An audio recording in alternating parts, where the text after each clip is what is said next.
Hello students, welcome to Vidya Sarita academy. तो बच्चों, इस वाले वीडियो में हम सीखेंगे कि स्टडी कैसे करते हैं प्रोटीन के स्ट्रक्चर्स की। देखो, अभी आप सोच रहे होंगे सर ये इस टॉपिक में अलग क्या है, क्या कुछ नया हम सीखने वाले हैं? तो इसमें एक बहुत ही अलग सी तरीके से हम इस कॉन्सेप्ट को समझेंगे। देखो बच्चों, क्या होता है कि कभी कभी पहले के टाइम में जब ट्रेन नया नया निकला था तो उस टाइम पे जो गांव के लोग थे उनको पता नहीं था कि ट्रेन दिखता कैसा है। तो वो सोचते थे कि ट्रेन क्या है, एक लाइट है, एक बहुत ज़्यादा बड़ा लाइट है और उसी को हम ट्रेन कहते हैं। फिर एक बंदा था, उसने बोला नहीं नहीं, अरे बबुआ ट्रेन ऐसा नहीं होता है। ट्रेन कैसा होता है? ट्रेन क्या है, वो लाइट नहीं है, वो तो डब्बों से बनी है और वो डब्बे बड़ी तेज़ी से चलते हैं। तो फिर एक और एक व्यक्ति बोला नहीं नहीं, ट्रेन ऐसा नहीं होता, ट्रेन डब्बों से तो बनी ही बनी है, लेकिन साथ ही साथ वो डब्बों के अंदर ना अगर हम जाएंगे तो सोने की जगह है, उसके बाद खाने के लिए जगह है, बाथरूम जाने के लिए जगह है, इतनी सारी सुविधाएं भी रहती हैं और वो कहलाता है ट्रेन। तो देखो, ट्रेन को समझने के लिए हमने एक पहले प्राइमरी अंडरस्टैंडिंग लिया, फिर एक सेकेंडरी अंडरस्टैंडिंग पे गए और फिर हम एक थर्ड अंडरस्टैंडिंग पे गए और फाइनल हम समझ पाए कि ट्रेन कैसा होता है। इसी तरीके से हम क्या करेंगे, लेवल बाय लेवल हम प्रोटीन के स्ट्रक्चर को स्टडी करने का प्रयास कर रहे हैं। समझे आप कि यहां पर हम किस प्रकार से स्टडी करने वाले हैं? तो देखो, on the levels of understanding the structure of protein there are 4 different structures of protein. कौन से होते हैं?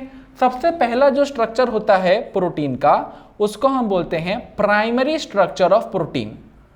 सबसे बेसिक अंडरस्टैंडिंग कि प्रोटीन क्या होता है, प्रोटीन का स्ट्रक्चर कैसा होता है।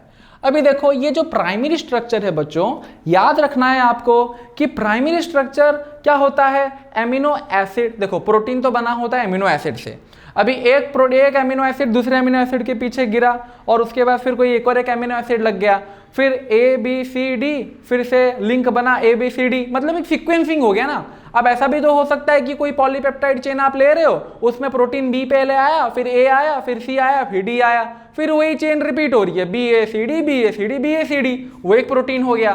तो इसी तरीके से हम देख सकते हैं कि आपकी जो चेन होती है ना, वो रिपीटेटिव यूनिट से होती है और वो रिपीटेटिव यूनिट क्या होता है, वो फिक्स होता है। तो वो जो सीक्वेंस होता है अमीनो एसिड का, वो उस पर्टिकुलर चेन में क्या होता है, रिपीट करता है। हाँ, ये हो गया A, उसके बाद B, उसके बाद C, उसके बाद D। और इसी तरीके से जो सीक्वेंसिंग होती है अमीनो एसिड्स की, है ना, उसके बारे में अगर आपके पास सिर्फ इंफॉर्मेशन है तो हम उसको क्या बोलते हैं, प्राइमरी स्ट्रक्चर ऑफ प्रोटीन। ये याद रखना है कि primary structure of protein sir हमको याद दिलाता है किसके बारे में, सीक्वेंसिंग। देखना, सीक्वेंसिंग ऑफ एमिनो एसिड्स को लेकर याद रहेगा आपको कि अगर कोई एमिनो एसिड का सीक्वेंसिंग के बारे में इंफॉर्मेशन आपको मिल रहा है तो वो सिर्फ और सिर्फ प्राइमरी स्ट्रक्चर ऑफ प्रोटीन को ही बताता है। चलो, ये एक पहला अंडरस्टैंडिंग हो गया। अभी देखो बच्चों, दूसरा अंडरस्टैंडिंग हम थोड़ा अब हायर लेवल पे जाएंगे। याद है ट्रेन वाला एग्जांपल, है ना, लाइट नहीं होता, क्या होता है, डब्बे भी होते हैं ट्रेन। तो उसी तरीके से सिर्फ सीक्वेंसिंग ही तक आप रिलेट नहीं कर सकते, इसके ऊपर वाले लेवल पे जाना पड़ेगा और हम डिफाइन करते हैं उस प्रोटीन के स्ट्रक्चर को, क्या, सेकेंडरी स्ट्रक्चर ऑफ प्रोटीन। अभी देखो, ये जो सेकेंडरी स्ट्रक्चर ऑफ प्रोटीन है, ये सेकेंडरी स्ट्रक्चर ऑफ प्रोटीन कैसा होता है?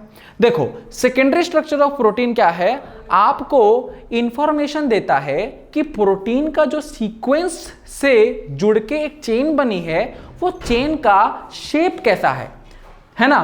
तो यहां पर जो इंफॉर्मेशन मिलता है सेकेंडरी स्ट्रक्चर से, वो क्या मिलता है, it gives me the information about the shape of the primary structure, कि ये जो मैंने प्राइमरी स्ट्रक्चर बनाया उसका शेप क्या है, ये इंफॉर्मेशन मुझे सेकेंडरी स्ट्रक्चर देता है। आया समझ में? बड़ा ही आसान था। अभी हमारे सिलेबस में सेकेंडरी स्ट्रक्चर 2 टाइप्स में डिवाइडेड है। कौन से? Secondary structure is divided into 2 different categories. First category और first type of secondary structure is known as alpha helix structure, और दूसरे प्रकार का जो स्ट्रक्चर अवेलेबल होता है उसको हम बोलते हैं बीटा प्लीटेड स्ट्रक्चर या फिर बीटा प्लीटेड शीट, है ना। बीटा प्लीटेड शीट स्ट्रक्चर को हम बोलते हैं सेकेंडरी स्ट्रक्चर। अभी देखो, ये अल्फा हेलिक्स कैसा होता है, तो अल्फा हेलिक्स में क्या होता है, एक बैकबोन होता है और उस बैकबोन के अबाउट में इस तरीके से आप देख सकते हैं प्रोटीन क्या है, वाउंड होता है। इसी को हम बोलते हैं अल्फा हेलिक्स स्ट्रक्चर। अब ये जो अल्फा हेलिक्स स्ट्रक्चर है इसकी भी कुछ खास बातें हैं।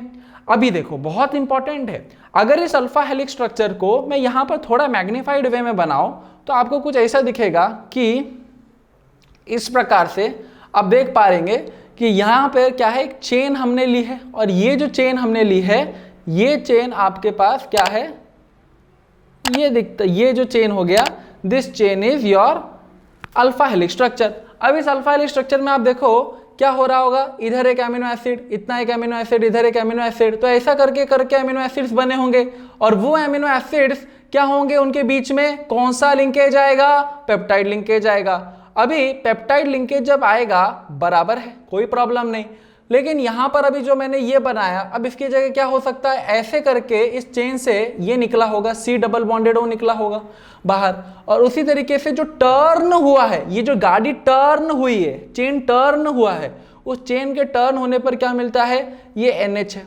अब यहां पर हम क्या कर रहे हैं, डबल बॉन्डेड O और H के बीच में क्या कर रहे हैं, बॉन्ड बना रहे हैं, और ये जो बॉन्ड बनता है, यहां पर जो बॉन्ड बनता है उस बॉन्ड को हम क्या बोलते हैं, हाइड्रोजन बॉन्ड। तो ये जो आपका दिख रहा है सेकेंडरी स्ट्रक्चर, वो भी अल्फा हेलिक्स वाला, उसमें आपके जो टर्न्स होते हैं वो टर्न्स में क्या होता है, हाइड्रोजन बॉन्ड मौजूद होता है। कभी कभी एग्जाम में ये क्वेश्चन भी पूछा गया है कि बच्चों बताओ अल्फा हेलिक्स स्ट्रक्चर में किस टाइप का बॉन्डिंग मौजूद है, तो आपको क्या लिखना है, हाइड्रोजन बॉन्ड। ठीक है, अभी यहां पर हम देख रहे हैं बीटा प्लेटेड स्ट्रक्चर या फिर बीटा प्लेटेड शीट में क्या होता है। देखो ये जो बीटा प्लेटेड शीट है, ये बीटा प्लेटेड शीट में आपके पास जो स्ट्रक्चर होता है ओपन स्ट्रक्चर होता है। ओपन स्ट्रक्चर मतलब ऐसा सोचो कि यहां पर जो स्ट्रक्चर आपका वाउंडेड फॉर्म में है वो स्ट्रक्चर आपका खुल गया, वो स्ट्रक्चर खुल जाता है, और वो स्ट्रक्चर जब खुल जाता है तो ऐसे उसको चपटा कर देते हैं, और वो जो चपटा कर देते हैं वो चपटा करने वाला जो स्ट्रक्चर कहलाता है बीटा प्लेटेड शीट स्ट्रक्चर। और ये बीटा प्लेटेड शीट स्ट्रक्चर में आपके पास यहां पर लिंकेजेस मौजूद होते हैं, डाइसल्फाइड लिंकेज मौजूद होता है, हाइड्रोजन बॉन्ड मौजूद होता है, किस वाले में, बीटा प्लेटेड शीट स्ट्रक्चर में, और इसमें कुछ ज्यादा नहीं है, बस बैकबोन फोल्डिंग होती है या फिर बीटा प्लेटेड शीट में क्या होता है, उसको चपटा कर दिया जाता है, बाकी और कुछ भी नहीं है। फिर आता है आपके पास तीसरे प्रकार का जो स्ट्रक्चर है, उस स्ट्रक्चर को हम बोलते हैं tertiary structure. Tertiary structure, what is this tertiary structure, तो टर्शरी स्ट्रक्चर मुझे इंफॉर्मेशन देगा, so this is tertiary structure, so this tertiary structure gives me information about the overall folding, कैसे पूरी तरीके से फोल्ड हुआ है। अब यहां पर आप जो देख पा रहे होंगे, ये है आपके पास, ये ओवरऑल फोल्ड हो रहा है, ये क्या है, ओवरऑल फोल्डिंग हो रहा है ना। प्राइमरी स्ट्रक्चर में सीक्वेंसिंग पता चल रहा था, सेकेंडरी स्ट्रक्चर में शेप पता चला, और टर्शरी स्ट्रक्चर में ओवरऑल फोल्डिंग पता चला। तो यहां पर अगर मुझे ओवरऑल फोल्डिंग के बारे में पता चल रहा है तो यहां पर इस स्ट्रक्चर को बोला जाता है टर्शरी स्ट्रक्चर।